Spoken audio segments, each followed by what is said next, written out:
რას დავდივით, იმაზეც ვაკეთებ და იმაზე მოკლედ დროში. შეიძლება მართლაც ევროპაც გავავოცოთ. Поздравляю весь личный состав. კარგი მანევრია ძალიან. დიაპოვნებაში გადაცემა. თქვენთან არის ვაშა გადაცემა. თენგიზ გოგუტიშვილის პოდკასტი. აუცილებლად მოიწონეთ და გამოიწერეთ ნებისმიერ პლატფორმაზე: YouTube-ზე, Instagram-ზე, TikTok-სა და Facebook-ზე.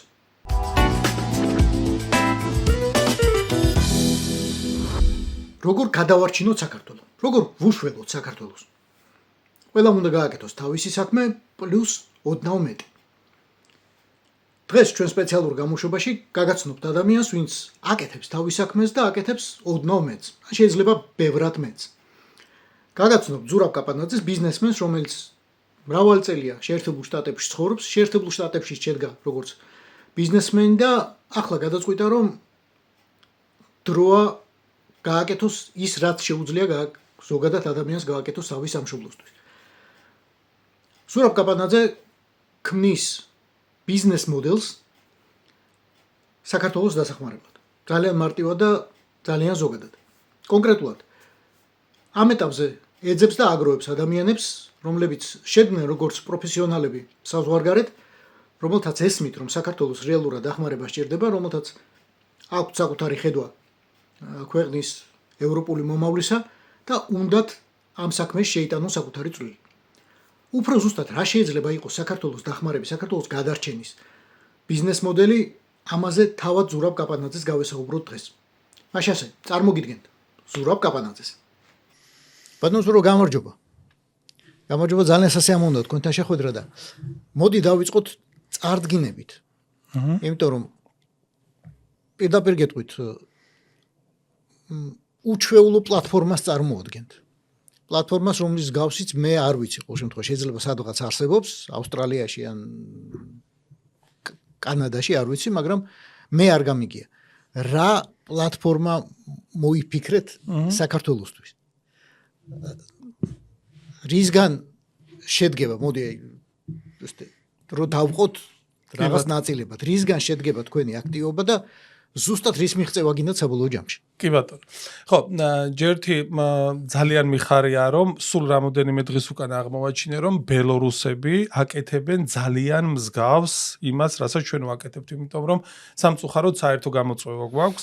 ბელორუსების ძალიან დიდი ნაწილი იმ ცნობილი მოვლენების შემდგომ გავიდნენ ბელორუსიდან და იქიდან აგრძელებენ ბრძოლას. მათ შორის ესენი არიან ბიზნესმენები და ბიზნესმენებმა თქვეს, რომ ჩვენ ძალიან ბევრი ინსტრუმენტი გვაქვს, ძალიან ბევრი უნარი გვაქვს აიმისოთ, რომ ეს არ მოვახმაროთ აი ამ პროცესებს, ხო? ანუ მათი мотиваცია არის, რომ დაბრუნდნენ ბელორუსში, მაგრამ დაბრუნებისთვის არ მიენდნენ ვინმეს გაურკვეველ ადამიანებს, მარველის გმირებს, ხო, ანუ ვიღაცები ეხა გააკეთებენ იმას, რომ შეიცვალოს ვითარება ბელორუსში, მერე ჩვენ დავბრუნდებით. არა, ამ ხალხმა თქვეს, რომ ჩვენი პასუხისმგებლობაც არის ის, რომ შეიცვალოს ვითარება და ეს ვითარების შეცვლა რა არის? ვითარების შეცვლა არის ის, რომ ნორმალური ევროპული სახელმწიფო არსებობდეს ბელორუსის ტერიტორიაზე და ესენი იყვნენ ამის ნაწილი.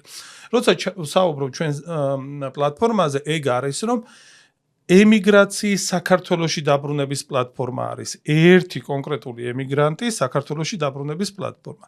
იმიტომ რომ პირადად ჩემს მაგალითზე და ძალიან ბევრი ადამიანის მაგალითზე ზუსტად ვიცი, რომ ესეც საქართველოში არ დაბრუნდებიან. აი, შემიძლია ერთი კონკრეტული მაგალითი მოგიყვანოთ, რომლის განზოგადება შეგვიძლია. ჩვენი ღონისძიების ალბათ მაგაზეც ვისაუბრებთ, რა ღონისძიებები გავაკეთეთ და ჩვენ მქონდა ღონისძიება 7 ივნის პრინსტონში და ერთ-ერთი პანელი იყო განათლების პანელი. და იქ მოსული ერთ-ერთი სპიკერი გოგონა მუშაობს Yahoo-ში, რა მქონდა მე უკავშირის მიღება და ესეთი კითხვა დაუსვი.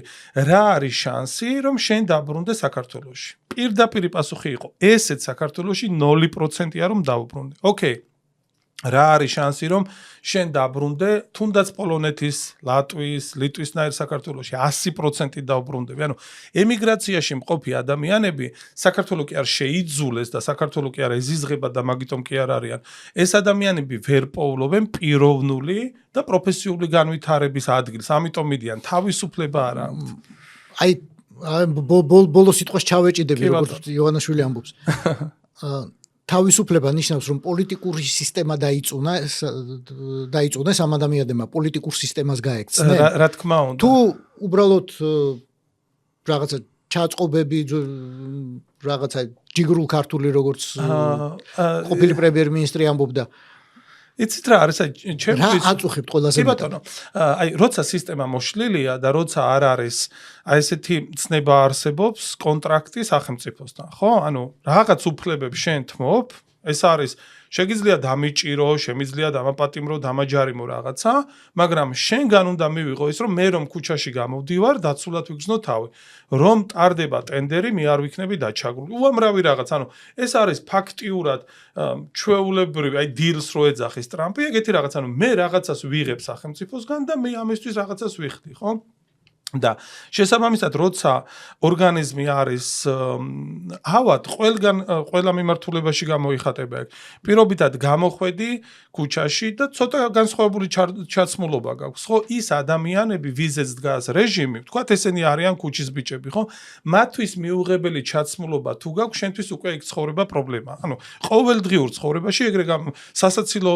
და ანეკდოტური სიტუაციებიც კი აქვს ვიღაცას ფერადი პირსახოცი ქონდა გადმოკიდებული არაფერი საერთო LGBT თემთან და ტიპს სახში შეუვარდნენ ხო ანუ აქამდეც კი დავდივართ მეორე ეს არის ბიზნესში შენ თუ არ ხარ რეჟიმის მინიმუმ მადიდებელი რომ რა ვიცი სწორი მიმართულებით მივდივარ და ბატონმა პრემიერმა ეს მიღწევები მშვიდობა გვაქვს და სტაბილურობა და რაღაცა შენ შეუძლებელია წვდომა გქონდეს იმ რესურსებთან რაც გეკუთვნის ხო აი არ ვიცი მოდი ტრაქტორის ქირაობაზე იმას ავქნათ ხო ან რაღაცა მელიორაციაში წყლის იმაზე შენ თუ ქართული ოცნების მხარდამჭერი არ ხარ შენ წყალს მოგცევენ მაშინ როცა წვიმა არის შენ ტრაქტორს მოგცევენ მაშინ როცა უკვე ხუნადამთავრებულია ხო ანუ ეს ინსტრუმენტები იმდენია და იმდენ სეგმენტზე მოქმედებს ადამიანის ცხოვრების რომ შეუძლებელია ესე გაყო რომ აი ბიზნეს ეხება და პიროვნულს არ ეხება ამ პირიქით ყველა კომპონენტს ეხება და შესაბამისად ჩდება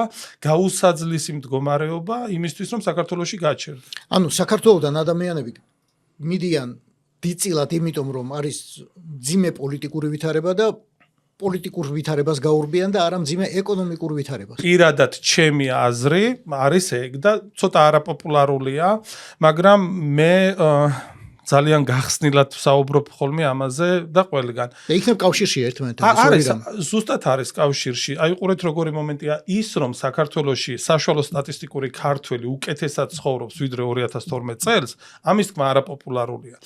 და ხშირად მოყავთ ხოლმე სიები რომ აი რამდენი ადამიანია ზუსტი დეფინიცია არ მახსოვს რა ქვია. სოციალურად დაუცველი. 700.000-მდე. კი, მაგრამ ამ სოციალურად დაუცველების სიაში ზუსტად დარწმუნებით შემიძლია გითხრათ, არიან ადამიანები, ვისაც 10-20 $2000-იანი მანქანები ყავთ. ანუ კი, ეს ადამიანები აი სამშენებლო სექტორში, ხო, ერთ ადამიანზე ფორმდება ფულის გაცემა 20 ადამიანი მუშაობს უსაბუთოდ რომ არ მინდა რომ სოციალური ბაზიდან ამომიღონ და რაღაც ანუ ეს არასახავს რეალურ სურათს რა ხდება საქართველოში ხო ანუ ის სანქციების გვერდით ავლით შემოსული 100 მილიონი $, საბოლოო ჯამში ილექება ხო ამდენი კატარღა ამდენი ვერთმფრენი ამდენი ძვირადღირებული მანქანა საქართველოში არასდროს არ გაყიდულა საშუალო სტატისტიკური ქართველი ესეთი მდიდარი არასდროს არ ყოფილა მე ეს ისა მაქვს რა მთავარი პრობლემა ეკონომიკური სიდუხჭირი არა რის გამოც ხალხი მიდის ხო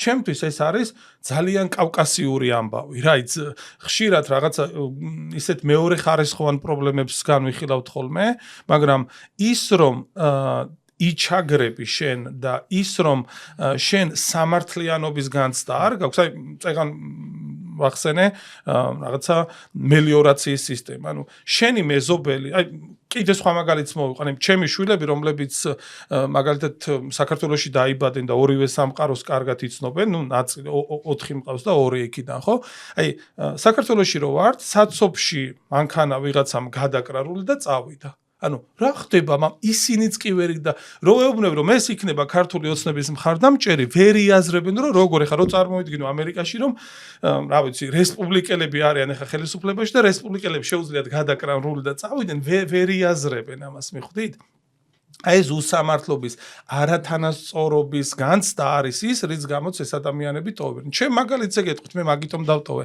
საქართველოს, ხო? ანუ აი კიდევ ერთი მაგალითის მოყვანა შემიძლია. ავიღოთ ფეხბურთი, ხო, ბევრისთვის პოპულარულია. თუ იცი რომ საჯი მოსყიდულია და საჯი არ არის სამართლიანი, რამდენიც გინდა ივარჯიშე, ღამე დარჩი და პენდლები ურტყი, რავი, რაღაცეები გააკეთე, ხო?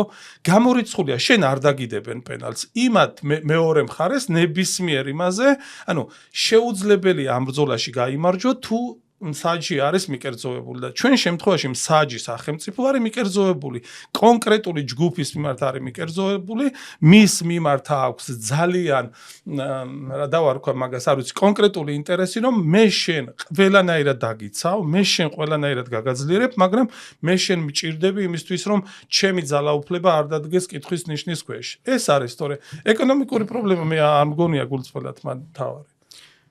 თქვენ როგორც ერთი ბიზნესმენი. ახლა ერთი ბიზნესმენი ხარ თუ ხართ რაღაცა მოძრაობის თავკაცი, რაღაცის, არ ვიცი, იდეოლოგი შეიძლება ხმამაღალი თქვია, რაღაცის ინიციატორი. აი ამ კონკრეტულ შემთხვევაში, აი ამ პლატფორმის შემთხვევაში, ვის წარმოადგენთ? რამდენად ფართია თქვენ წარმომადგენლობა? ოკეი. ხო, ჩანაფიქრი როგორც მინიმუმ არის ის, რომ ბიზნესმა უფრო აქტიური როლი ითამაშოს ამ პროცესებში და რა არის ეს პროცესი, ანუ როგორ გაიზომება საბოლოო ჯამში, მიღწეულია თუ არა, ანუ ყველა ორგანიზაციას აქვს თავისი დანიშნულება, რისთვისაც შეიქმნა, მაგალითად სამედიცინო დაწესებულებას აქვს მიზანი, რომ ადამიანებს, რა ვიცი, ჯანმრთელობის მდგომარეობა გაუმჯობესოს, გადაარჩინოს რაღაცა, ხო? არ ვიცი, კაფეს დილით რომ გამო ადამიანი დაანაყროს, რაღაცა ყავა დაალევნოს და ესე შემდეგ. ანუ ჩვენ შემთხვევაში ეს არის პლატფორმა, სადაც ბიზნეს აქტივობებით ბიზნესი იღებს თავისწილ პასუხისმგებლობას, რომ ქვეყანაში შეიცვალოს მდგომარეობა.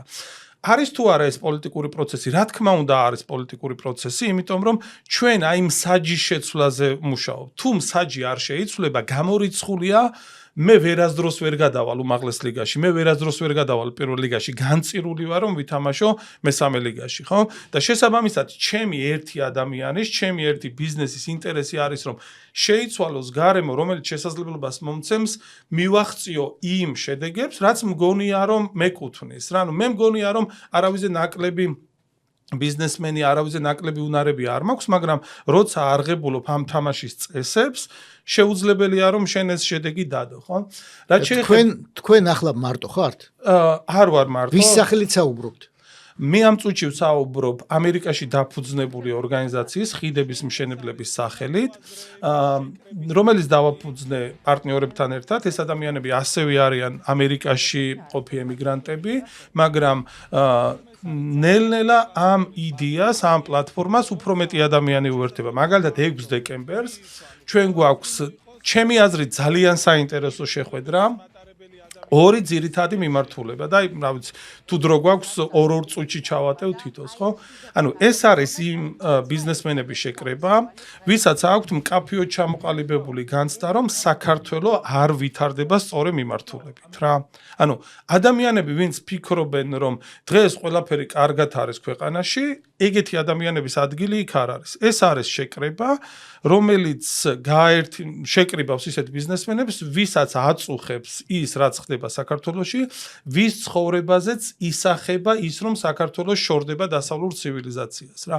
და ჩვენ აი ამ ღონისძიებასთან დაკავშირებით ჩავწერეთ რაღაცა პოდკასტი და იქაც ვთქვი და გავიმეორებ, ხო? ბიზნესში მეტაფორები, მარკეტინგში მეტაფორები ძალიან მუშაობს და თქვენ და მე დაახლოებით ერთი თაობა ვარ და გემახსოვრებათ, რომ კოკა-კოლის დალევა იყო რაღაცნაირად ესეთი ის, რომ ამას ანუ რაღაცა ამერიკულთან ქონდა შეხება, აი მაკდონალდსის შემოსვლა, ბიგმაკი რომ შეჭამა ადამიანმა თითქოს რაღაც სხვა ის არის, ხო? განვითარების სხვა ეტაპზე გადავიდა. ანუ აი ამ რაღაცეებთან შეხება იყო თავისუფლებასთან შეხება, ხო? მთავარი მიზიდულობა იმისი გემონური თვისებები კი არ იყო, ეს იყო თავისუფლებას ეხებოდი და ჩვენ თუ დავშორდები დასავლურ ცივილიზაციას და ჩვენ თუ ოფიციალურად დავირქმევთ ჩვენ თავს როგორც დასავლეთის მტრებს, ჩვენი მთავარი პროდუქტები ღვინო, საჭმელი, ჩვენი მთავარი ბაზარზე რაც გაგვაქვს რა არის ჩვენი ღვინო და ჩვენი საჭმელები. ხო, ანუ ნებისმიერ საშუალო სტატისტიკურ უცხოელს რო შეეკითხო, რითი იცი საქართველო, ხინქალი, ხაჭაპური, რაღაცა ღვინო, რაღაცეები. ხო, ანუ ამას აღარ ექნება ის გემო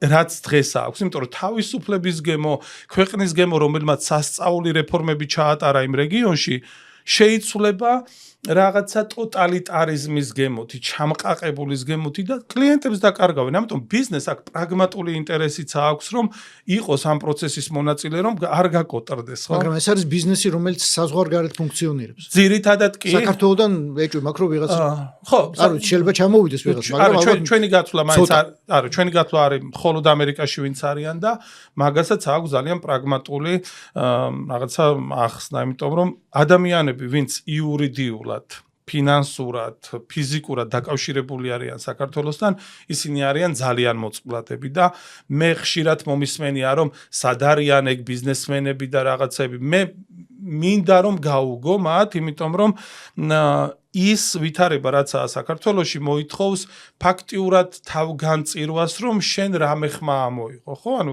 დაგიყადაღებენ ანგარიშებს, ფინანსური პოლიცია შემოვა, ფიზიკურად, რა ვიცი, შვილებს გაგილახავენ ქუჩაში ისე რომ თან ვერ ახსნი რომ ეს იყო შენზე ზეწოლა. რა ვიცი, მხარი გაარტყეს შენ შვილს და რაღაცა ესე დაგეჭ. უამრავი ეს არის შეხების წერტილი, რითიც შეუძლია დაგჭაგრონ და ამ ადამიანებს ვერ მოთხოვ რომ იყვნენ ესეთი თავგანწირულები და ჩვენი გათვლა არის დიახ ევროპაში და ამერიკაში მოქმედ ბიზნესებზე და ასევე დიდ ბიზნესში მომუშავე ქართველ მენეჯერებს. აი მაგალითად, არ ვიცი ლატვიის მაგალითზე რა შეიძლება ხო ჩვენ სხვათა შორის ეხლა ლატვიაში ვიზით ჩემთვის ქართული კომპანიის ისიც აქვს დანიშნულება და ჩვენ ყავს აი გამანაწილებელი კომპანია აქვს როგორც თელასი თქვათ აი Saddle Stickles აი ქართველი რომელიც თქვათ იმუშავებს ეგეთ კომპანიაში მენეჯერულ როლზე ის ჩვენთვის საინტერესოა იმიტომ რომ იმას კონტრიბუცია შეუძლია ამ პროცესებში თავისი პროფესიონალური უნარებიდან გამომდინარე რა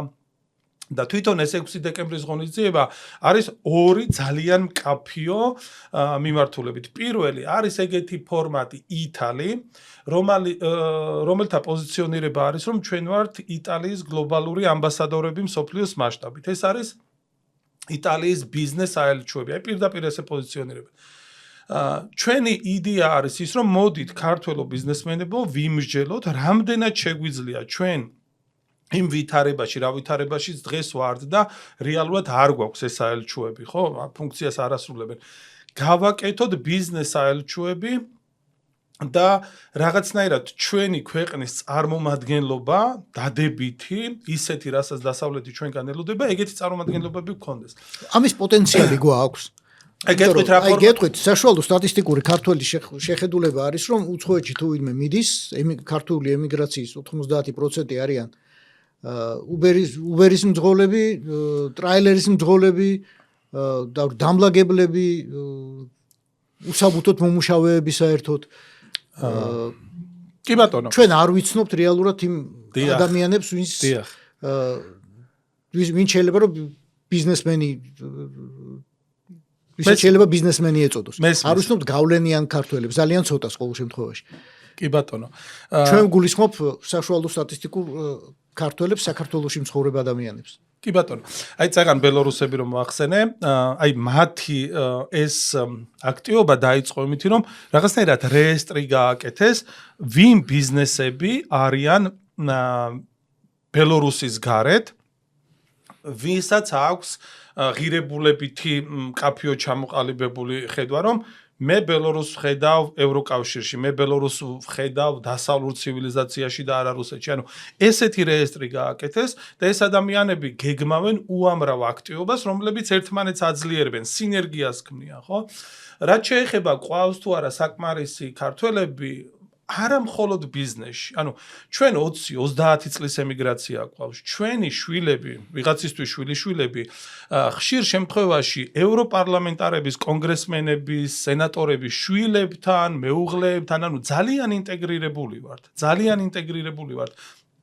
აი სლიპოვერებს რო ეძახიან ეს ადამიანები ზოგი ჩვენთან გაიზარდა ჩვენი შვილები გაიზარდნენ მაგრამ რო ეუბნები რომ აი რითი დაგეხმარო ამ კითხვაზე პასუხი არ არის ნუ აი არ ვიცი აი ტვიტი დამიწერე რომ აი რაღაცა საქართველოს ანუ ტვიტი არ არის ის რაც ჩვენ შეგვიძლია აქედან წამოვიღოთ გაცილებით დიდი მხარდაჭერის მიღება შეგვიძლია მაგრამ ამ ადამიანებს უნდა ვესაუბროთ თავიანთ ენაზე გაცილებით დიდი მხარდაჭერა ნიშნავს ლობირებას მათ შორის ლობირებას რა თქმა უნდა Deep State-ის ხო, რა ვიცი, ხა Deep State-ი ძალიან ისეთია, სხვათა შორის სულ მინდოდა ხოლმე რომ მეთქვა და რა ვიცი, გამოვიყენებ ამ სიტუაციას. ანუ ჩემთვის სასაცილოა, როცა ივანიშვილი საუბრობს Deep State-ზე და ქართული ოცნება, იმიტომ რომ აი, საშუალო სტატისტიკური ადამიანისთვის რა არის Deep State-ი? არსებობს რაღაცა ადამიანი, ან ადამიანების ჯგუფები, ვისაც აქვთ გავლენა პროცესებზე, ისე რომ არ არიან ხელისუფლების ნაწილი. და რა ვიცი, ივანიშვილზე მეტი Deep State-ი მაგ იმითი ფორმულირებით ვინ არის? ანუ არაფერი ის არა აქვს. თან უცხო ძალა. ხო. უცხო ქვეყნის ძალა. კი, ხო. ხო, ამიტომ რა ვიცი, მართლა ის მგონია სასაცილო ამბავი Deep State-ზე საუბარი, იმიტომ რომ თუ ჩვენ აი რომ იყოს ამოცანა, რომ ხვდებით სტუდენტებს და არიციან ამ ადამიანებმა ფორმულირება, აი მართლა მაინტერესებს როგორ აუხსნეს ქართული ოცნება, რა არის Deep State, აი უბრალო ენაზე რა და თუ ამ უბრალო ენაზე არის ეგ დეფინიცია, რასაც მე უსმენ რომ ეგ არის რომ არიან ადამიანები, ვინც არ არიან ხელისუფლებაში, სადღაც ის არის გარიყულები არიან და იქიდან აკონტროლებენ სიტუაციას, რა ვიცი, აბა მაშინ როგორ არ ჯდება მაგ დეფინიციაში ივანიშვილი, ზუსტად ჯდება, ხო? თქვენს გეგმებს დაუბრუნდეთ. კი ბატონო. თქვენ როგორც მივხვდი, აპირებთ რეესტრის შექმნას, პირველი ამით დაწყებას. რეესტრის შექმნას ვინ არიან ქართველები, მოდი ასე ვთქვათ, გავლენიანი ქართველები, მეტნაკლებად შემდგარი ადამიანები. გავლენას არ დანო ემიგრაციაში. მე უფრო და ეს ადამიანები რისთვის გჭირდებათ? რა მათ შესახებ ინფორმაცია როგორ უნდა გამოიყენოთ? როგორც გითხარით, საბოლოო მიზანი არის საქართველოში დაბრუნება. ანუ ის ადამიანი, ვინც აფიქსირებს, რომ მეც მაწუხებს, რაც საქართველოში ხდება, მეც სიამოვნებით დავბრუნდებოდი ჩვენ რომ ვიყოთ ლატვიის, პოლონეთისნაირი ქვეყანა და მზად ვარ რომ ჩემი კონტრიბუცია ჩამოვიდე, ესეთი ადამიანები გვაინტერესებს. ანუ ჩვენ არ ვარჩევთ ადამიანებს, რაღაცა აი ქუთაისელები გვაინტერესებს, ან მაღლები, ან 70 წელზე მერე დაბადებულები, ხო? ვისთანაც საერთო იდეა შეიძლება გვაერთიანებდეს და ეს იდეა არის რომ ჩვენ გვაქვს ძალიან მაგარი ქვეყანა უბრალოდ მასში მართლობითი სისტემა არის ისეთი რომ ჩვენი ვერ ვხედავთ ჩვენ თავს, აი ესეთი ადამიანების. მინდა რომ დავაფიქსირო არა იმიტომ რომ რაღაცნაირად მეშინიან გაურბივარ, ანუ ამ წუთის მდგომარეობით და აი მართლა გულწრფელად არ მაქვს რაიმე ისეთი დაშვება რომ როდისმე ჩემი აქტივობა, ჩვენი აქტივობა პარტიულში შეიძლება გადაიზარდოს, ამ წუთის მომენტში ეს არის არ ვიცი, პატრიოტი გულანთებული ქართველების მცდელობა რაღაც გავლენა მოახდინონ იმაზე, რაც ხდება საქართველოში და ეს არის ბილეთი საქართველოში დასაბრუნებლად. ანუ პლატფორმა რეალურად არის სახში დაბრუნების ბილეთი, იმიტომ რომ თქვენც ემიგრაციაში ხარ და დარწმუნებული ვარ, ბევრი გექნებათ ნაფიქრი, სად იქნება ჩემი საფლავი, ხო? ანუ სად ვამთავრებ ცხოვრებას. შეიძლება ისე მოხდეს, რომ მე საქართველოში ვერ დავამთავრო. თუ ეგრე არის მაშინ ჩემი შვილები რჩებიან ქართველებად, თუ აღარაფერი აღარ აკავშირებთ საქართველოსთან, ხო? ანუ ეს იმდენად დიდი ფორიაქის მიზეზია, რომ мотивация აქედან მოდის. ანუ არავის გამო არ ვაკეთებ ამას, არც კონკრეტული ადამიანის, არც კონკრეტული რაღაცა პარტიის ან რაღაც, ანუ გულწრფელად მე ამ წუთის მდგომარეობით რო ჩატარდეს არჩევნები, არ ვიცი ვის მივცემ ხმას. ანუ ეს ის კი არა, ანუ ვის არ მივცემ ზუსტად ვიცი, მაგრამ ვის მივცემ ეგ არ ვიცი რა. პარტია აღარ იქნება და ვის უნდა ხო, ან როგორ უნდა ჩატარდეს. იქნება ქართული ოცნება და ქართული ოცნება. სხვა სახელი. სხვათა შორის მაგასთან დაკავშირებით ჩემი აზრით, ყოველ შემთხვევაში და ჩემი თანამოაზრეების აზრით, გვაქვს ძალიან მაგარი ინიციატივა, რომელსაც განვიხილავთ აი ამ 6 დეკემბრის შეხვედრაზე. გარდა იმისა, რომ ითალი რომ გითხარით და წეგან ვერ დავამთავრე, ნამდვილად არიან ეგეთი ადამიანები და ეგეთი ბიზნესმენები და რა ფორმატი არის ეს? ერთ სივრცეში არის თავმოყრილი რესტორანი, ღვინის მაღაზია, სხვა ნივთების მაღაზია, მასტერ კლასები რაღაცები და ეს არის პატარა იტალიაში მოგზაურობა, ხო? დღეს ეგ ბიზნესები ცალ-ცალკე უკვე არსებობენ. ვიღაცას აქვს რესტორანი ვიღაცას აქვს ღვინის დისტრიბუცია, ვიღაცას ქართული პროდუქტები შემოაქვს, წიგნები შემოაქვს, რაღაცეები, ხო? მათი საშუალო ჩეკი, როცა ისინი არიან გაბნეულები სხვადასხვა ლოკაციაზე, გაცილებით დაბალი იქნება, თუ ისინი ერთად მოიყრიან თავს. იმიტომ რომ იქ მოსული ადამიანი რესტორანში რომ შევიდა, გამოვიდა და ვა, რა მაგარი წიგნი ვნახე, არ ვიცი, გელა ჩარკვიანეს, ხო? გამოვედი ვიყიდე. ანუ ეს ბიზნესები ერთმანეთს გააძლიერებენ. რატომაც ვფიქრობთ, რომ ბიზნეს აქვს შეუცვლელი როლი არის ის, რომ ბიზნესმა ზუსტად იცის, როგორ შეიძლება გახადოს ეს სივრცეები მიმზიდველი. აქვე შეიძლება და ჩვენს ჩანაფიქრში არის, რომ გაკეთდეს შეხვედრების ადგილი, აი 50-100 კაციანი საკონფერენციოები ან ვორქშოპების ადგილი და ეს შეიძლება გახდეს ადგილი, სადაც ჩვენს ამერიკელ, ჩვენს ევროპელ მეგობრებს დაუთქვა შეხვედრის ადგილს, ხო? იმიტომ რომ მარტო გამონათქვამი რო არის როგორ არის კაცის გული კუჭზე გადის მარტო კაცის კი არ გადის ქალისაც გადის ხო ის მხარდაჭერის მიღება რაც ჩვენ გვინდა ქართული გემრიელი საჭმელით ქართული ღვინით და ესეთ სივრცეებში გაცილებით ადვილია პირობითად გინდა ვინმეს მხარდაჭერა ავიღო ჯო ვილსონი ხო ჯო ვილსონს რო ხვდები ქუჩაში ერთია და რო ეუბნები რომ ჯო წამოდი ერთი ქართულ სახლში შევხვდეთ და აი ამ სივრცეში ესაუბრები აი ნახე როგორი ქართველები ვართ როგორი კონტრიბუცია შეგვიძლია რაღაცა ცივილიზებულ სამყაროში გავაკეთოთ და შენი მხარდაჭერა გჭირდება ანუ შანსები სად უფრო მეტი გვაქვს და ძალიან საგულისხმო რაღაცაა კიდე ჩვენ ეგ ფორმატი კარგად შევისწავლეთ და გამოველაპარაკეთ ადამიანებს და აი არ დამავიწყდება ესეთი ფრაზები თქვენ რომ ჩვენ როცა აქ მუშაობთ ჩვენ გვაქვს განცდა რომ ორი ქვეყნისთვის მუშაობთ იტალიისთვისაც მუშაობთ და ამერიკისთვისაც მუშაობთ და იცით რამდენ ქართველს აკლია ემიგრანტს რომ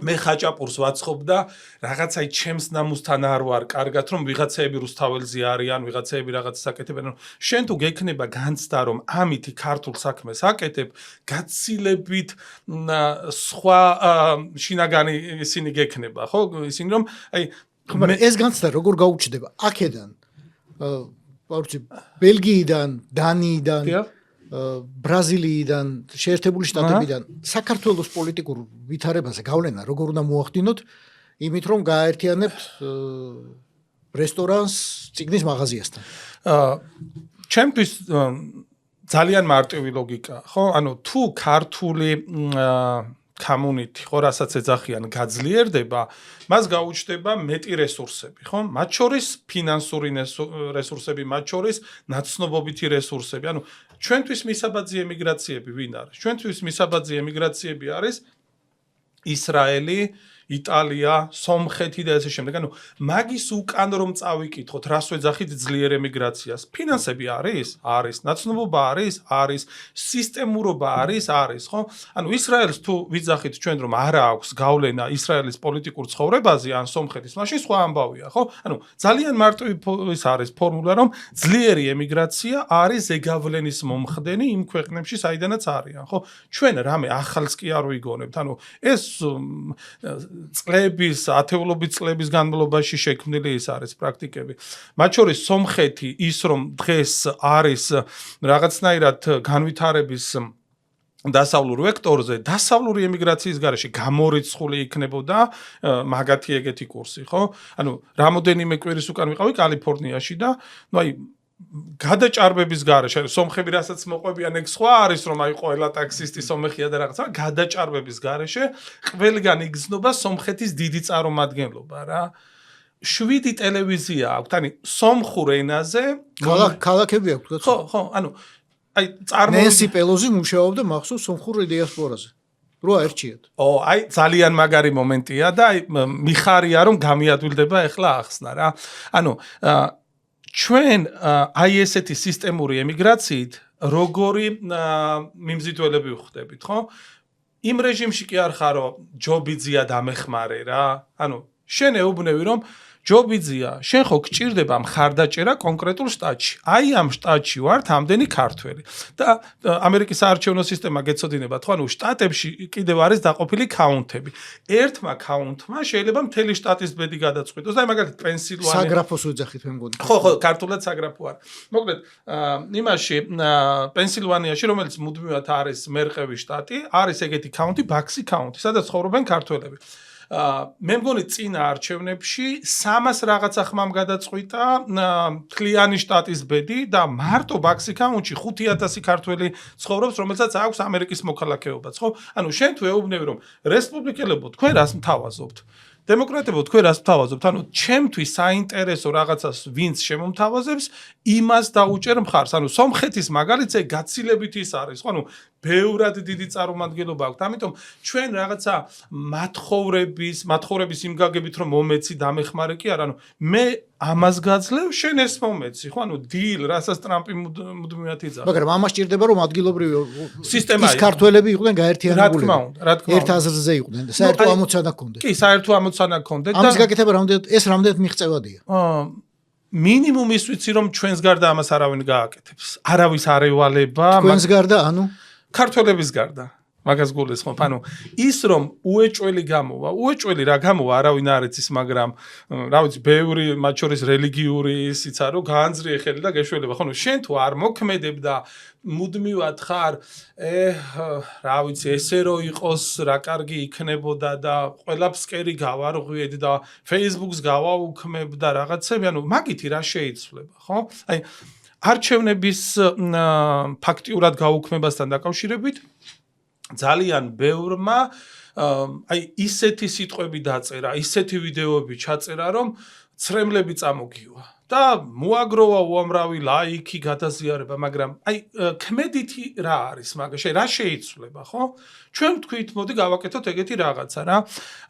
წესით არის ეგეთი კანონი, რომ თუ 50 საქართველოს მოქალაქე მაინც ცხოვრობს ერთ ლოკაციაზე, ჯერჯერობით არსებული კანონით სავალდებულოა რომ გაიხსნას იქ უბანი, ხო? აი ლატვიაში ვარ და ძალიან ისე ზუსტად კავშირდება ჩემი აზრით, ეხლა რასაც გეტყვით, რომ შეეკითხო საშუალო სტატისტიკურ ადამიანს, რომ როგორ AI როგორ ვიზუალს დაგიხატავდა ბალტიისპირეთის ქვეყნების განთავისუფლების საბჭოთა რეჟიმისგან. დახატავდა იმ ჯაჭვს, რომელიც სამივე ქვეყანამ ერთმანეთ ხელით ჩაჭიდეს და იმას აკნის. ხო, ანუ ეს ბალტიური ჯაჭვი არის სინონიმი იმის, რომ ბალტიისპირეთის ქვეყნები განთავისუფლდნენ საბჭოთა კავშირიდან. აი ერთ სურათში გადმოცემული, ხო? ანუ იმის თქმა მინდა, რომ ვიზუალიზაცია ერთ მომენტში ბევრი ადამიანის ერთ რაღაცა აქტივობაში ყოფნა არის ძალიან ძლიერი მესიჯი. ჩვენი იდეა არის ეგეთი, რომ მოდი გავაკეთოთ იმიტირებული არჩევნები, რითიც ვაჩვენებთ რამდენ ადგილზე ეკუთვნის ქართულ ოცნებას საარჩევნო უბნის გახსნა, ხო? აი ამის ინიციატორი შეიძლება იყოს ბიზნესი და მარტივი მიზეზის გამო, სადაც არის მეტნაკლებად რაღაც რაოდენობა ქართველების, იქ აუცილებლად პირველი რაც იხსნება არის რესტორანი. იმიტომ რომ აი კლასიკა არის რა. შეიძლება სხვა ბიზნესი ცოტა გვიან გაიხსნას, გადაზიდვის რაღაცეების, მაგრამ ყველა ვარიანტში რესტორანი პირველი იხსნება. ამ რესტორნებს ზუსტად აქვთ ინფორმაცია დაახლოებით რამდენი ქართველი ცხოვრობს იქ რა. აი მიუხედავად პარტიული კუთვნილებისა, ხო? ანუ ქართული ოცნების მხარდამჭერიც რომ იყოს რესტორანი, შეუძლებელია დასავლეთის ქვეყანაში მცხოვრები დასავლეთის მოქალაქეობის მქონე ადამიანმა თქვას, რომ მე არჩევნებს აღარ ვემხრობი. ხო, ანუ არჩევნებზე უარის თქმა ძალიან არაპოპულარული არის რა. და ჩვენი იდეა არის ეგეთი, რომ ამ 6 დეკემბრის შეხვედრაზე გავხსნათ ეგ თემა, რომ ვინ არის მზად, რომ თავისი კონკრეტული თანამონაწილეობა მიიღოს მაგაში. რა არის ეგ თანამონაწილეობა? დაითქვას ერთი დღე, არ ვიცი, ავიღოთ, თქვათ 31 დეკემბერი რა. და ეს იყოს იმიტირებული არჩევნები, ოღონდ პარტიები კი არ ეწერება. აი რა ვიცი, ჩვეულებრივი ფურცელი მივედი, ჩავაგდე და აღირიცხა და თან ეს გადაიღო, თან მტკიცებულებად შეიქმნა, რომ ბრუსელში მივიდა ამდენი ადამიანი, რა ვიცი, ანტვერპენში მივიდა ამდენი ადამიანი, ბერლინში მივიდა ამდენი ადამიანი, რიგაში მივიდა ამდენი ადამიანი და ეს არის მტკიცებულება, რომელიც ძალიან მნიშვნელოვანია ჩვენი ევროპელი და ამერიკელი პარტნიორებისთვისაც, რომ იქნებ მართლა არ არის საკმარისი რაოდენობა და მაგიტომ არ იხსნება. 2024 წელს ძალიან ბევრმა ქალაქმა მოითხოვა ევროპაში. ხო, მოითხოვა, მაგრამ არ გაუხსნეს. ხელმოწერები შეგროვდა, ადამიანები შეიკრიბნენ, მაგრამ ფეხებს დაიკიდა, პირდაპირ ვილაპარაკოთ, ფეხებს დაიკიდა ქართულ ვიზუალი რატომ ახსენე და ზუსტად იცოდა, რასაც აკეთებდა, იმიტომ რომ 13% მიიღო დანარჩენ ქალაქებში, სადაც ქონდა უბნები. ვიცი, მაგრამ აი წეღა რატომაც ჯაჭვი ვახსენე არის ის, რომ აი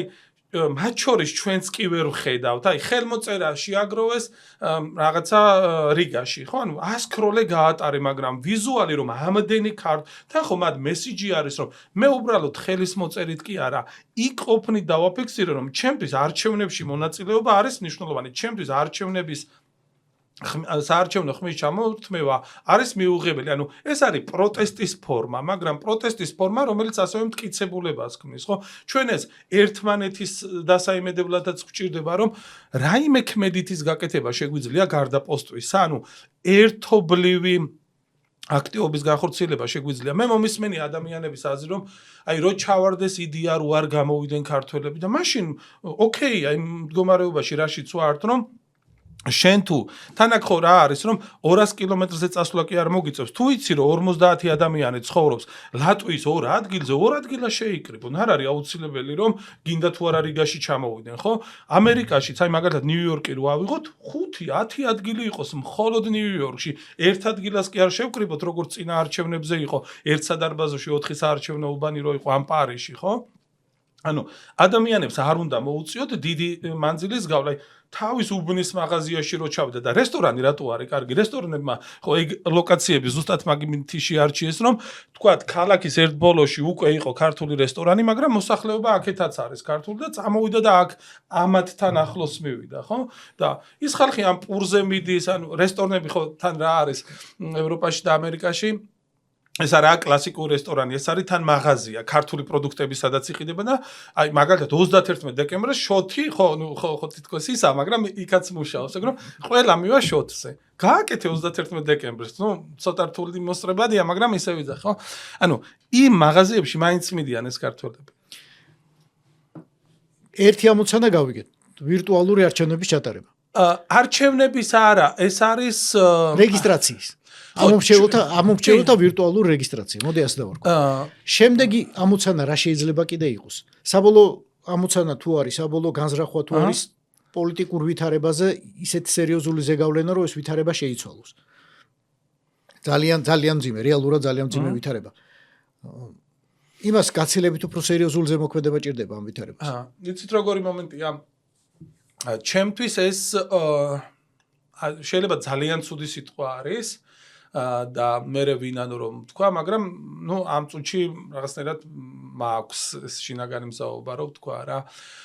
ის რომ ჩვენ ვინმე შეგვპირდა რომ აი 2026 წელს ქართული ოცნება არ იქნება და თუ არ იქნება რა, აი დაუშვა და 2030-2040 წელში დროის მანქანით შევიხედეთ და კიდე არის ქართული ოცნება. კიდე არის რუსული გავლენა. არ მინდა ეგე დროის. არა, გავიგე. ეგე დროის მანქანაც არ მინდა. გავიგე, მაგრამ აი ჩემთვის პრაგმატიზმი ძალიან მნიშვნელოვანია, რომ რას ვიზავთ, რომ აღარ მინდა კაცომე ქართველობა, სხვა არხზე გადავრთავთ, ანუ ვერაფერს ვერ ვიზავთ იმ ადამიანებს, ვისაც გვაქვს ღირებულებითი შეუთავსებლობა, რომ ვიძახით ხოლმე, რომ 300 წელი აჭარა დაპყრობილი იყო, რავი, თურქების მიერ, ან ებრაელები რამოდენიმე საუკუნე ეძახოდნენ მომავალ წელს იერუსალიმში. ანუ მე ოკეი ვარ, რომ შეიძლება მე ვერ მოვესწრო ისეთ საქართველოში დაბრუნებას, რომელზეც ვოცნებობ, მაგრამ ესტაფეტა თუ არ გადავეცი, ეგ ხომ მომკლავს. ჩემ შვილებსაც ხო დაუკარგავს შანსს რომ დაბრუნდნენ. ანუ რეზერვაციები რო იყო, ხო იცი რაღაცა ესეთი ინდიელების რაღაცა. ჩვენ ეხლა მე მგონია რომ იქ ადგილზე გაძლიერების გარეშე, ანუ ხო როგორი მომენტია ჩამოვიდნენ ქართველები, რამოდენიმე წელია, 5 ტირი 10 წელი, ეს ჯაჭვი თუ გაწყდა იმ ადამიანების, ვისაც მძაფრად ახსოვს საქართველო უყვარს, მზად არის რომ კონტრიბუცია ჩამოვიდეს, ეს ჯაჭვი თუ გაწყდა, ჩვენ შანსიც კი აღარ გვექნება და თუ ჩვენ ვიქნებით რაღაც პროცესის დამწყებები, რომლებმაც უნდა გააძლიეროს ემიგრაცია, რა მე კიდევ ერჯერ ყოველგვარი იმის გარეშე მიღებული მაქვს. და რა პროცესი იქნება ეს? ამას ვკითხულობ. პირველ ნაბიჯი, მეორე, მესამე, მეოთხე. ემიგრაციის გაძლიერება, ანუ ერთი რიგითი ემიგრანტის გაძლიერება. აი მოდი კონკრეტული მაგალითი.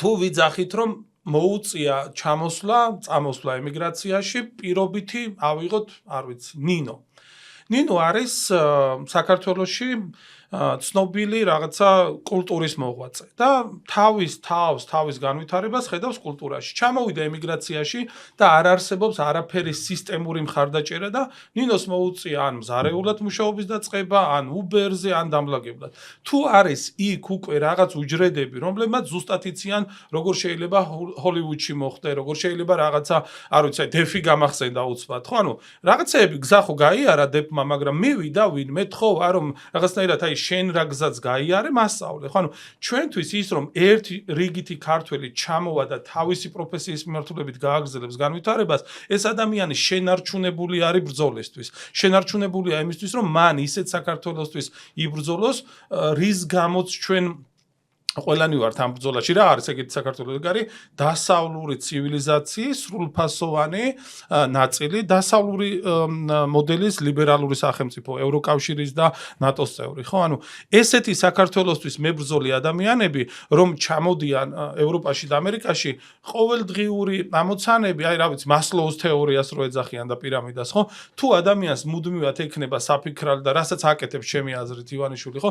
ოპოზიციურად განწყობილი ადამიანები მუდმივად გადარჩენის რეჟიმში უნდა იყვნენ, რომ ვერ შეძლონ რაღაცა უფრო დიდზე ფიქრი რა. ანუ ესეთი ემიგრანტების გაძლიერება და ამ ემიგრანტებზე განვითარების ინსტრუმენტების მიცემა ეს ნიშნავს, რომ ეს ადამიანი კიდევ შემიძლია ებრაული მაგალითი, ან ქართული მაგალითი როგორი იყო, თავისუფალ უნივერსიტეტს არ ვიცი დღემდე აქვს თუ არა, ისწავლე და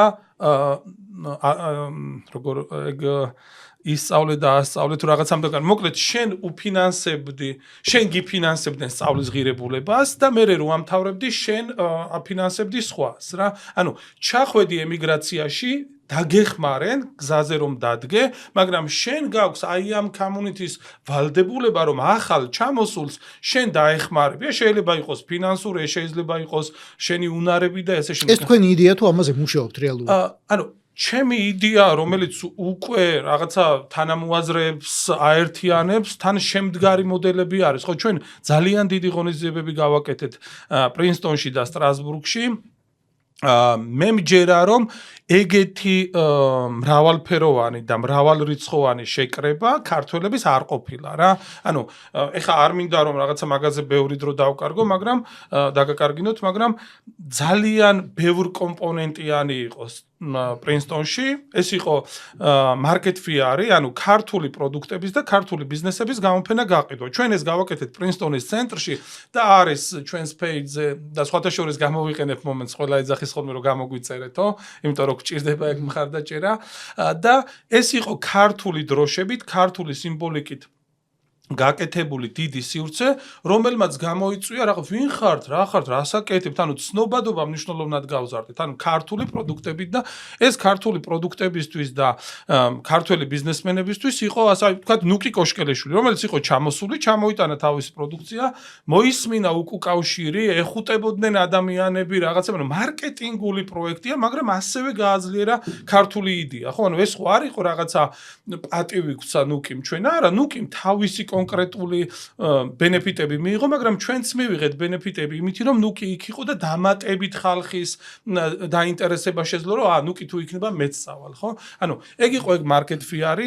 მეორე იყო პანელური დისკუსიები, სადაც ჩვენ ყავდა სტაფერები, ანუ ძალიან ესეთი საქართველოზე მომუშავე პოლიტიკური იმის ადამიანები, მაგრამ მარტო ეგ პანელი არ ქონდა. ქონდა განათლების პანელი, სადაც უკვე გზაგავლილი ქართველები ასწავლიდნენ სხვებს, როგორ მოხვდნენ იმ უნივერსიტეტებში, როგორ უნდა დაწერონ ესე, რა უნდა გააკეთონ იმისთვის, რომ მოიპოვონ დაფინანსება და ესე შემდეგ. ანუ კონკრეტული შექმნილი ღირებულება.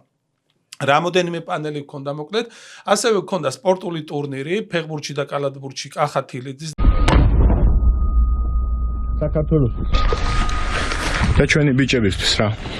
და წეგან ჩვენ ვისაუბრეთ, რატომ არის ჩემთვის ეგ ემოციური, იმიტომ რომ ჩვენ თუ როლ მოდელები, ანუ რაზე დგას სახელმწიფო, ანუ ამერიკის კინოინდუსტრია, რომ ამერიკელმა გადაარჩინა სამყარო, რაღაცა უსამართლობა დაამარცხა, რაღაცა და ყველა ამერიკელი ამაყი მაგითია, რომ ჩვენ ვართ ერი, რომელიც რაღაცა იმას შვება, ხო? რაღაცა სამყაროს უკეთესობისკენ ცვლის და ყველაზე მაგარი რაც არის ჩვენ ანწუხელიძის სამშობლოდან ვართ მე და გიორგი.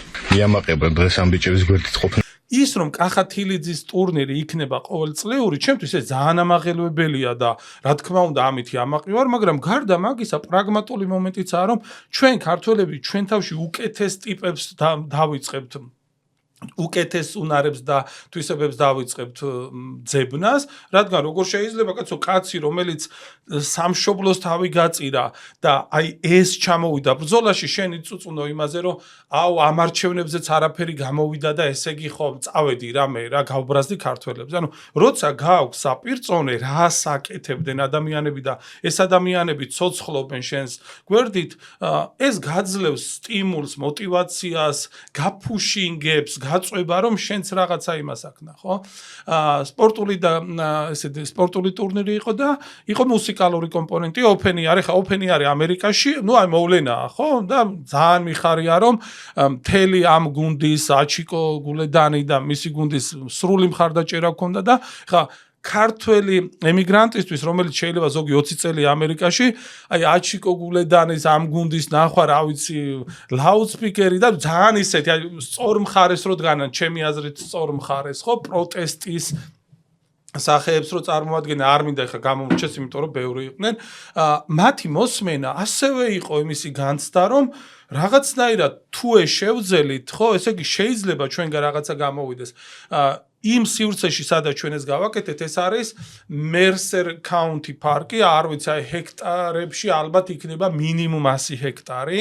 ერთი 8 სტადიონი და 2 ჰოკეის ყინულის მოედანი და რაღაცა და ამ პარკის დირექტორმა გვითხრა რომ ჩვენ უკვე წლების განმავლობაში ჩამოგვიყალიბდა ის რომ იტალიური ემიგრაცია ამ დროს აკეთებს, მექსიკური ამ დროს აკეთებს, ბერძნული ამ დროს აკეთებს და რა ვიცი მე შეგვიძლია კომენტარებში ჩავაგდოთ ის, ანუ რამდენად მასობრივი არის, აი რამოდენიმე 20, 30, 40,000 ადამიანს რო უყრის თავს და თქვენ ქართული ემიგრაცია ნელ-ნელა ვატყობ რომ ყალიბდებით, აი ესეთ ძლიერ მოთამაშეთ და თქვენი ადგილი გექნებათ კალენდარში და ჩვენ უკვე 23-24 მაისს დავჯავშნეთ ეგ ადგილი, იმიტომ რომ არ არის ესეთი მარტივი დასაჯავშნი და მათ ხო ეგ მომენტიცაა რომ მაგალითად ჩემი შვილები რომლებიც იქ ცხოვრობენ ის რომ შეუძლია თავიანთი მეგობრები დაპატიჟონ და აჩვენონ რომ მარტო ბერძნებს კი არა აქვს და მარტო ებრაელებს კი არა აქვს ჩვენც გვაქვს ესეთი სისტემური და ძლიერი შეკრებები ისინი ბევრად უფრო ამაყები არიან ანუ მეორე ხარისხოვნად რო არ განიცდი შენ თავს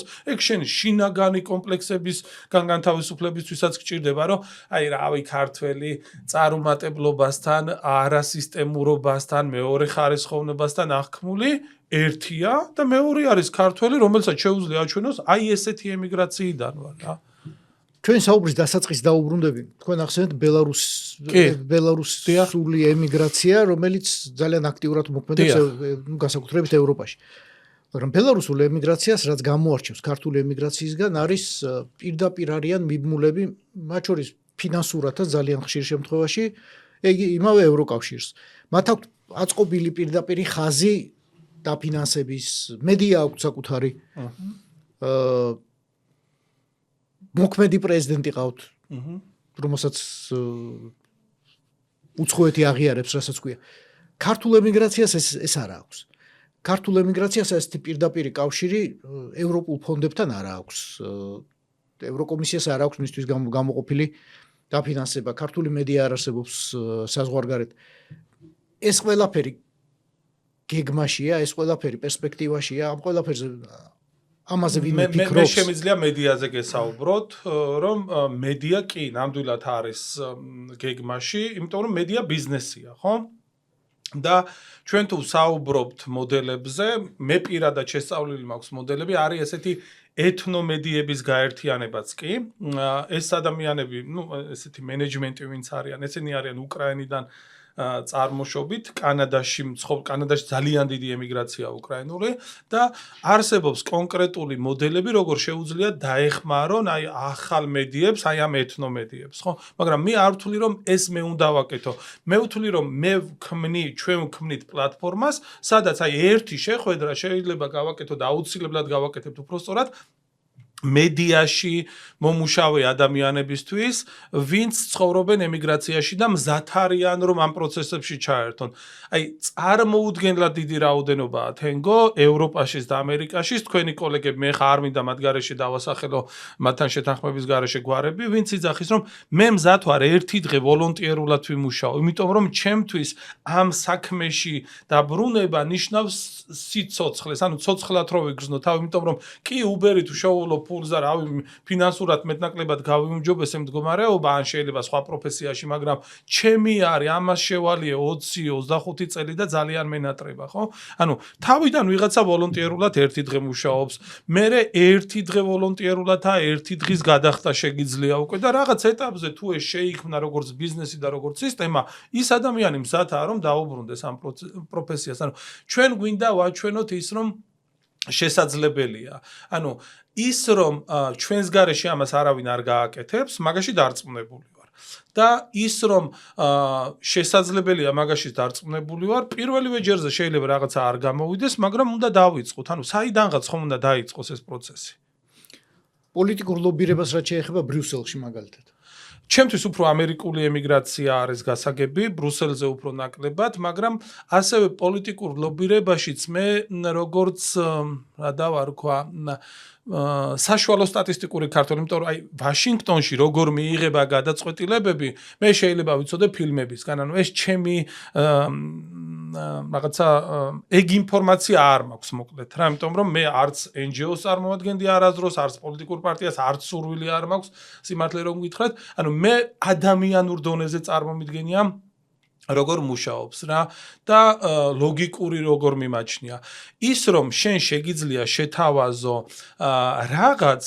რაღაცის სანაცვლოდ, ეს არის ძალიან ისეთი ლოგიკური მაგალითი. აი შემიძლია მოგიყვანოთ ებრაელების მაგალითი. ეხლა იყო პრაიმერიზები, შუალედური არჩევნები რო ჩატარდა, მათ შორის ნიუ-ჯერსში იყო გუბერნატორის არჩევნები და დავესწარი რამოდენიმე შეხვედრას და ერთ-ერთი კანდიდატი გააცნეს ესე. ეს არის ჩვენი კანდიდატი ებრაელი, რომელიც ისრაელში ომის დროს ყველაფერს აკეთებდა ისრაელის სახელმწიფოს მხარდასაჭერად და გავოგნდი მე თქვი რა შუაში ეხა ამერიკასთან ეს თემა რა და ეგრევე მოაყოლა. ეს ადამიანი ჩვენთვის აამაყვა, იმიტომ რომ ისრაელში წყდება დასავლური ცივილიზაციის ბედი და არა მხოლოდ ისრაელის ბედი. ჩვენ ეგრე არ პოზიციონირებთ, რომ საქართველოში დღეს დასავლური ცივილიზაციის ბედი წყდება, რასაც აკეთებენ უკრაინელები, რომ მუდმივად ხას უსვავენ იმას, რომ უკრაინაში არ წყდება მხოლოდ უკრაინის ბედი. აი მაგალითად მიროსლავას ხშირად უწერია ხოლმე ღონღაძე, სხვათა შორის ყავდა ჩვენ სტრასბურგში და ჩემთვის ეს ძალიან ამაღელვებელი იყო, იმიტომ რომ ეს იყო ერთგვარი მესიჯი უკრაინელებზე, რომ ჩვენ ვართ ისეთი ქართველები, ვინც არ შევეგუეთ, ვინც არ ვართ ოკეი, რომ რუსეთის უკანაეზო გავხდეთ და ამაზე ძალიან ისეთი გავრცელება ქონდა მაგ ამბავს, ხო და აი მიროსლავას და ბევრს ვაკვირდები უკრაინელს ძალიან ბევრი მეგობარი მყავს, პარტნიორი მყავს და ყველა მესიჯი არის ეს. დღეს უკრაინა თუ დაეცა, შემდგომი თქვენ იქნებით და ის რომ შენ ვალდებული ხარ ბჭყალებში და არა ბჭყალებში რომ უნდა დამიცვა, ეს მესიჯები მუდმივადაა. ჩვენ ქართველებს ამის გაკეთება ძალიან თავისუფლად შეგვიძლია, რომ ზუსტად გავაგებინო დასავლეთს, რატომ არის ჩვენი დაკარგვა პრობლემა.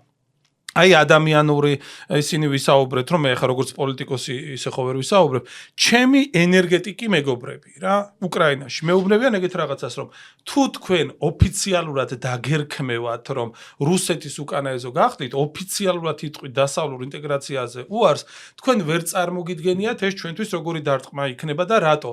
თურმე შესაძლებელია, რომ ფაქტიურად გადაცურული, აი უკვე რომ ევროკავშირის მხარეს იყავი, იქიდან მოტრიალდე და უკან წამოხვიდე, ხო? ანუ რუსეთი ყოველთვის იღებს თავისას. ანუ ხაზაევა ვირნულის გეცოდინება მანქანებზე რო იწერენ ხოლმე, ხო? რომ დემონსტრაციულად თქვა რომ ჩვენ დაუბრუნდით. და ამას ძალიან დიდი მესიჯი აქვს, არა მხოლოდ უკრაინელებისთვის, ბალტიისპირელებიც მაგას უყურებენ, რომ საქართველოში თუ დაბრუნდა რუსეთი, უკრაინაში თუ დაბრუნდა რუსეთი, რატომ უნდა გქონდეს 100%-იანი განცდა იმისი, რომ აი ჩვენთან ეგ ვერ მოხდება რა და აი ძალიან სომხეთი, აზერბაიჯანი ხო, ნუ სომხეთი აზერბაიჯანი მაინც მგონი არ მე სხვათა შორის ხა პოლიტიკაში მართლა არ მინდა რომ გადავიდე, არა იმიტომ რომ რაღაცებს ვერიდები, ანუ ჩემთვის ყველაზე საიმედო არის ხა სომხეთში რაც ხდება, იმიტომ რომ სომხეთის ევროპული მომავალი გამორიცხულია საქართველოს გარეშე და თუ დასავლეთი იქ ხარჯავს ფულს და იქ აქვს აქტივობები, ესე იგი ნიშნავს რომ საქართველოზე ხელი არ აქვს ჩაქნეული, ამიტომ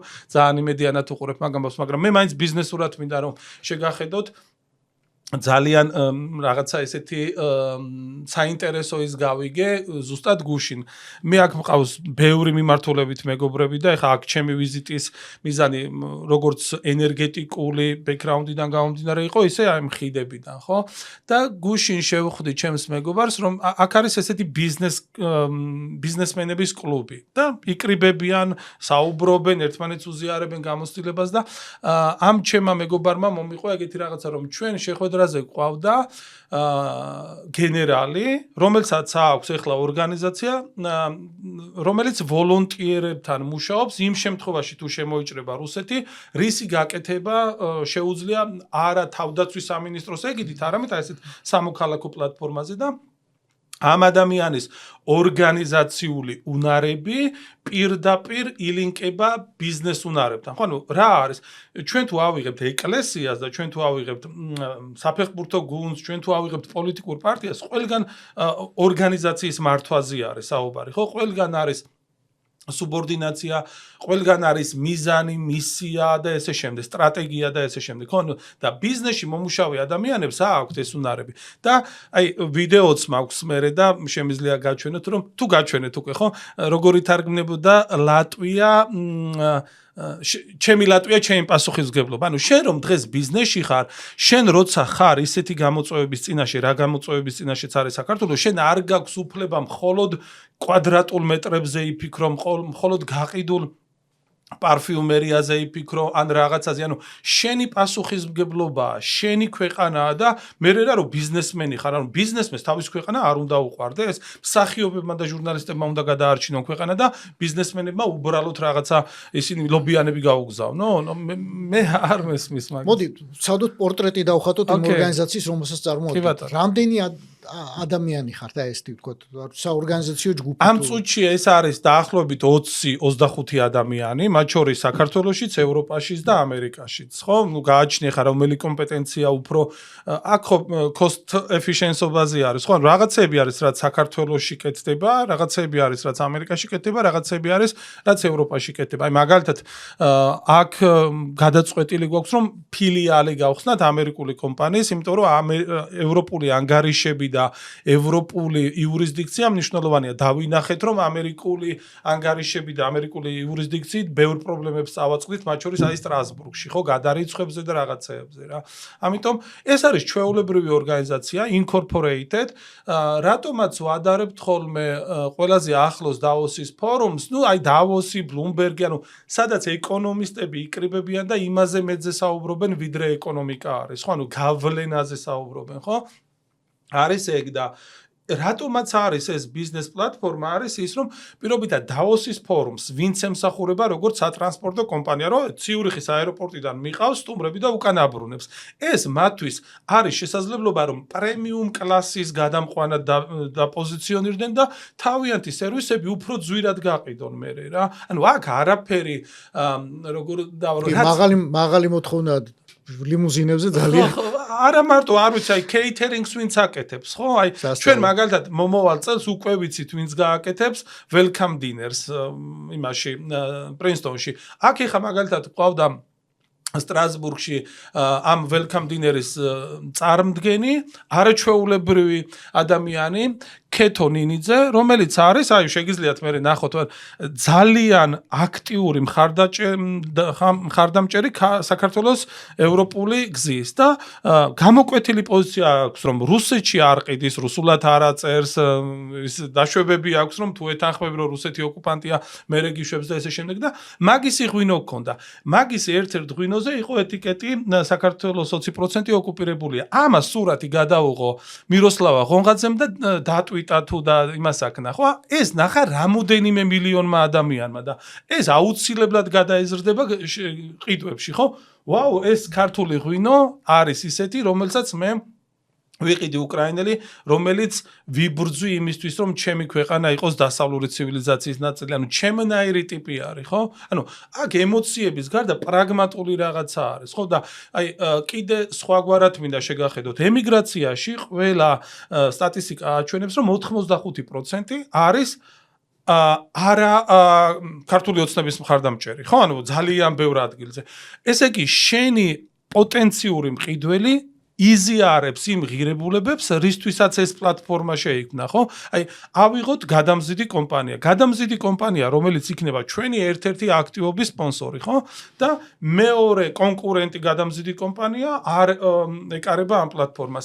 მე რომ ვიცი, რომ ეს ხალხი ჩემს სახში დაბრუნებაში არიან ჩართულები, იმ პროცესებში არიან ჩართულები, რაც ჩემთვის მნიშვნელოვანია, რომელ შეუკვეთავ?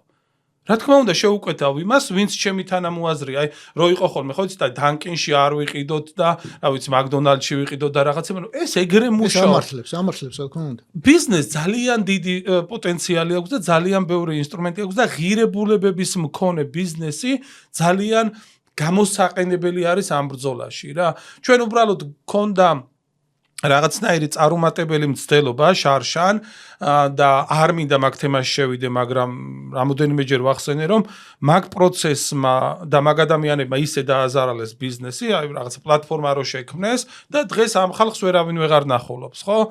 Free business და რა ვიცი, გმირებად გახადეს, ყველა ტელევიზიაში იწვევდნენ და რაღაცები და დღეს ამ ადამიანებს ვერ იპოვნიან, თორე მე მქონდა მცდელობა მესაუბრა, რომ მოდი ეს უბრალოდ ის კი არ იყოს შეიმ კამპანია, რომ შენ თუ აქ ხარ, ესე იგი ცუდი ტიპი ხარ, იყოს ის, რაც დასავლეთში მუშაობს. მაგალითად, მე ვარ წყლის მწარმოებელი, თქვენ ხართ, არ ვიცი, სასტუმრო ბიზნესი გაქვთ, ხო? ჩვენ ვინც ამ კლუბში ვართ, ერთმანეთს გავუკეთოთ ფასდაკლებები. ანუ მე რომ მყიდულობ თქვენგან სერვისს, მე მომეცით 5%, ანუ ეხა პროცენტებს არ აქვს მნიშვნელობა, ანუ ერთმანეთს მივცეთ განსაკუთრებული პირობები, რომ ჩვენთან შემოერთება პრაგმატულადაც საინტერესო იყოს, ხო? ანუ მიზიდულობის ცენტრი თუ არ შექმენი, როგორ გინდა რომ გადარჩი ამ იმაში და ბიზნესმა ეს ინსტრუმენტები იცის რა. ეს არ უნდა ყოფილიყო რეესტრი, რომ აი ამან თქვა, რომ მე არ ვარ ქოცი, მე რა იმის იქით რა არის, ხო? ანუ შენ თუ мотивация შემინარჩუნებ, რომ აქ დავრჩე და ბენეფიტები მივიღო, კიდე სხვებს მოვიყვან და ვეტყვი, რომ აი აქ წყალს მიიღებ 5%-ით ფასდაკლებით რა. და რაღაცა კლუბის წევრობა ერთმანეთის გაძლიერება არის, აი community რა, ვერ გადავთარგმნეთ ეგ community, აი თემი. თანამეგობრობა. ხო, ნუ აი ტევადი არ არის თანამეგობრობა, ხო, ანუ აი ეს community-ის მცნება არის აი ჩემთვის ძალიან ინსპირაციული, იმიტომ რომ აი ამერიკაში ძალიან მაგრად მუშაობს ეგ ისინი რა, რომ აი ეს community-ებს რამხელა პასუხისგებლობა აქვს თავის თავზე აღებული და თქვენ ხართ ამერიკაში. დიახ. ევროპაში რაიმე ფილიალი როგორც კი, წარმომადგენლობა გააქვთ. ყავთ ადამიანები, ვინც ევროპელ ბიზნესმენებთან ცალკე იმუშავებს, ევროპაში მოქმედ მცხოვრებ ქართველები. მაგას ხსნიდი წეღან, რომ ჩვენ აი ხა ამ რაღაცა ვიზიტის დროს უკვე გადაწყვეტილად გავხსნით ამ ფილიალს, არ მინდა ვთქვა სად რომელ ქვეყანაში და სად მივდივარ აქედან და რაღაცა, მაგრამ გადაწყვეტილად გავხსნით ევროპაში და ისეთივე ღონისძიებას, რომელსაც ჩვენ ვაკეთებთ ახლა 6 დეკემბერს, აუცილებლად გავაკეთებთ ევროპაშიც. ანუ ეგ არის უახლოეს გეგმებში და როგორც გითხარი, ჩვენ ერთი თვის უკან სტრასბურგში საკმაოდ დიდი ღონისძიება გქონდა, მრავალფეროვანი, როგორც პანელების მიმართულებით, ისე მაგალითად იყო ჭოლას თეატრი და გქონდა საქართველოს 1920-1924, რომ ერთია, რასაც უყურებ საქართველოში და მეორე აი რო გრძნობ, რომ ვიზე დგას რეჟიმი, რომ აი იცი რა არის, აი ესე მეტაფორულად რომ იმას აუქნათ, რომ ჯემალის დაუსხა ლუიზამ რაღაცა სოუზი და ამშვიდებს, რომ ჯემალ შენ თუ არ ცემდი იმ ბავშვებს, ხო მაინც ვიღაცა ცემდა რა და ჩვენ კიდე ჩვენი შვილისთვის სწავლის ფული გვაქვს გადასახდელი და ამ კაცს ეს ჭირდება იმისთვის, რომ ცუდ კაცად არ იგზნოს თავისთავად. ზუსტად ეგრე ხდებოდა 1921-ში და 1924-ში. ჩვენ რატომღაც გონია, რომ ივანიშვილს თავისთავად ცუდი გონია, ან კალაძეს და სარკეში ვერ იყურებიან. ანუ ეგ ის ანუ აბსოლუტურად არ მგონია, რომ არა ზოგადად ვიძახენ, ბოროტებად, ცუდ ტიპებად, იმა თავიანთი თავი არ გონია. მათ ჩამოაყალიბეს უკვე ესეთი პროპაგანდა, ისეთი ტვინის გამორეცხვის ისეთი სისტემა აქვს დამუშავებული, რომ დარწმუნებულები არიან, რომ შენ გებრძვიან, იმიტომ რომ შენ ხარ საქმე ქვეყნის მტერი. დარწმუნებულები არიან. ისეთი აი გამორიცხილი ტვინები აქვთ, მათ შორის იმ პოლიციელებსაც, რომლებიც გარბევენ ნებისმიერი ჩინის დაწყებული ბრიგითიდან დამთავრებული გელა რაღაცათი. აბსოლუტურად არწმუნებულები არიან, რომ სწორ მხარეს დგანან და ისტორიის სწორ მხარეს დგანან. კი. და თან მაგაში ეხმარებიან, ხო აი მე მართლა ძალიან პრინციპული ვარ მაგამ ბავში, აი ცნობილი კადრები ხა არ მინდა რომ დავასახელო, რომ ვრცელდებოდა ხოლმე და აი ვიღაცას უჩვენებია ნახე და მე არც კი ჩამიხედია იმათ ტელეფონში. ანუ რას აკეთებენ, რომ აჩვენო რომ იქით ამ მხარეს მყოფი ხალხი, აი ქალი-ქალთან, კაცი-კაცთან ეგენი არ არიან ჩვეულებრივი ქართველები და ამით იკვებავენ, რომ იმ რიგით პოლიციელს აჩვენებს, რომ ვიღაცა ოპოზიციაში ქალი-ქალთან, კაცი-კაცთან და რაღაცეები. ხო, ანუ რატომ არ არის ის ღირსეული და რატომ არის ის შენზე ცუდი, მაგი ჭირდება იმ პოლიციელს, რომ კარგად ჩაარტყას თავში და ყველაფერზე წავიდეს, ხო? და ამაზე რაღაცნაირად ამისი ახსნა, რომ ჩვენ გონია რომ იქით ჩვენ ახლა ვუტრირებ რა თქმა უნდა, ხო? ანუ ჩვენ გონია რომ იქით ამ ხარეს იმდენად აწუხებს ეს ცუდი ტიპობა, რომ რაღაც ეტაპზე ვეღარ შეძლებენ მაგის გაკეთებას და არ არის ეგრე აბსოლუტურად. არის რამე თემა, რომელზეც არ გვისაუბრია და აუცილებლად უნდა გვეხსენებინა. ჩემი აზრით არის ის, რომ რაღაცა წუწუნი შეიძლება გამომივიდეს, არ ვიცი, მაგრამ მინდა რომ თქვა. მოკლედ, აი, ჩემთვის ეს ბრძოლა არ არის მხოლოდ საქართველოში დაბრუნებისთვის ბრძოლა. ჩემთვის ეს ბრძოლა არ არის ჩემი შვილებისთვის ესტაფეტის გადაცემის ბრძოლა და ესე შემდეგ, ხო?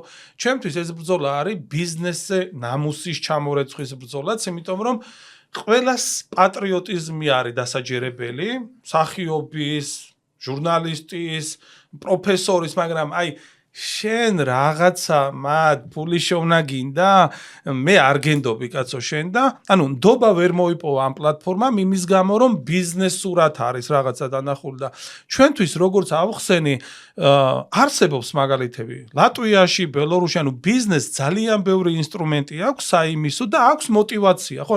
წეღარო ვახსენე რესტორნები, ანუ იმ რესტორნებს თუ აქვთ განცდა რომ 85% ჩემი არის პროდასავლურად განწყობილი, მე ანუ მარკეტინგულად უნდა გავეპრანჭო ამ ხალხს და მარკეტინგულად უნდა დავაფიქსირო ჩემი ღირებულებითი ესე ვთქვათ ნაწილი, ხო? ამიტომ ბიზნესთან საუბარი აი გუშინ გავუგზავნეს სხვათა შორის ერთი ვიდეო არ დავასახელებ გვარს ესეთ საარჩევნო პროცესებში ჩართულ ცნობილ ადამიანს ლიდო რო არის ესეთი ისა ხო ლიდოში შევედი და ალკოჰოლური და არაალკოჰოლური სასმელებიდან ალკოჰოლური 4 ბოთლი 4-ვე ქართული არაალკოჰოლურიდან 10-დან 3 იყო მხოლოდ ლატვიური ზედაზენი რაღაც ანუ თუ საქართველოს დაირქმევს თავის თავს როგორც დასავლეთის მტერს იქნება ლიდოში და ლიდოსნაირ მეებში დაწესებულებებში ქართული ღვინო არ იქნება 100% დარწმუნებული ვარ ხო ამიტომ უნდა დაინახოს აი ამ სამოქალაქო სექტორს რასაც ვეძახით რომ ბიზნეს თავისი ინტერესები აქვს თავისი мотиваცია აქვს და ეს არ არის სამარცხვინო რომ მე რომ ფული შოვნა მინდა ეგ არ არის სამარცხვინო მაგრამ თუ ეს არ ეწინააღმდეგება კანონს თუ ეს არ ეწინააღმდეგება ღირებულებებს როგორ იქნება თუნდაც ის ღონისძიებები რასაც ჩვენ ვაკეთებთ მდგრადი ხო ჩვენ ბილეთში ფულს არ ვიღებთ ხო ეგ მნიშვნელოვანი არის და ეს არის თავიდან ბოლომდე სპონსორობაზე აგებული ბიზნეს მოდელი ხო ანუ იმისთვის რომ ქართველებს ქონდეთ შესაძლებლობა და წვდომა აი ესეთ აქტივობებთან ბიზნესი უნდა ჩაერთოს და საბოლოო ჯამში ეს აძლიერებს საქართველოს აძლიერებს ემიგრაციულ თემს ამიტომ მიმართვა თუ მესიჯი არის ის რომ მოდი დაგვისვით კითხვები და ესე ნუ მოგწერთ რომ თქვენგან კაცო არაფრის არ მჯერა რა ხო ეგ მაწუხებს მართლა როგორც ბიზნესმენს და მენეჯერს აი რაღაც დამნაშავესავით უნდა ვიყო და ავხსნა რომ არ ვარ მე ის კაცი და არ ვარ მე ცუდი კაცი და რაღაცეები ხო და არ არის ქართული ბიზნესი ცუდად ჩამოსაწერი არ არის ნამდვილად არ არის და ვიცი ახლა რომ იმაშვებით ხოლმე ნიკო ნიკოლაძეზე ხო ნიკო ნიკოლაძე რომ ეხარ გააცოცხლო არ უნდა მდობოდით მაშინ ხო ნდობა არ უნდა გამოგვეცხადებინა მაინც და მაინც უნდა მოუკვდეთ რომ მე გამოგვიცხადო ნდობა გამოგვიყენეთ ეხლა დღეს და აქ ხო ძალიან დიდი მადლობა და იმედი მაქვს რომ თქვენ გამოგიყენებთ თქვენივე ჩვენივე ქვეყანა მე მაგ გამოყენების და თქვენ პლატფორმას გამოიყენებს. კი, მე მაგ გამოყენების დეფინიციით იმას ვიზავდი, დავამთავრებდი, ის რომ ჩვენ ერთმანეთი გამოვიყენოთ, მაგაში არაფერი ამორალური არა. მე თუ ვიცი რომ თენგოს პოტენციალი, თენგოს უნარები, თენგოს ნაცნობა ჩემს მიზანთან მაახლოვებს, რომელიც გაცხადებულია, ეს კი არა დამალული და რაღაცა, ხო? თენგოს ვეუბნები რომ შენი გამოყენება მინდა ამ მიზნისთვის, მაგრამ მე ამას ჩამოვდივარ ამ ბრძოლაში. ანუ ის რომ ჩვენ ერთმანეთი გამოვიყენოთ საერთო მიზნისთვის, აბსოლუტურად არ მიმაჩნია არასწორად, ამორალურად, ან რაღაცა დანაშაულად. პირიქით, ეს არის სინერგიის შექმნა, ერთმანეთის გაძლიერება და საერთო მიზნის გაძლიერება. წარმატებები უცხოეთში მცხოვრებ ქართველებს იმისთვის რომ საქართველო გაძლიერდეს. კი ბატონო, ძალიან დიდი იმედი მაქვს, რომ 6 დეკემბერს იქნება რაღაცა ახლის დასაწყისი ქართულ ემიგრაციულ ბიზნესში. გვეყოლება ძალიან საინტერესო სპიკერი გიორგი ქადაგიძე, რომელიც ჩემთვის არის ერთ-ერთი გამოკვეთილად ესეთი გაბედულად მთქმელი, თანმიმდევრული და თან საკმაოდ მაღალი კვალიფიკაციის მქონე და აი იქ ვისაუბრებთ იმ თემებზე, რაც ვახსენდა, კიდე სხვა თემებზე, იმიტომ რომ ეს ქართული ემიგრაციული ბიზნეს კომუნიტის შექმნა არის ძალიან მნიშვნელოვანი ამ ბრძოლაში, მაგის მაგალითები არსებობს და ძალიან გვინდა რომ ბევრმა ადამიანმა მოვიდეს ერთჯერ გვენდოს ნახონ რას ვაკეთებ და მერე გადაწყვიტონ, ხო? დიდი მადლობა. მადლობა თქვენ. რაც დავდივით, იმაზეც ვაკეთებ და იმაზე მოკლედ დროში. შეიძლება მართლაც ევროპას გავავოცოთ. Поздравляю весь личный состав. კარგი მანევრია ძალიან. დიაპოვნებაში გადაცემა და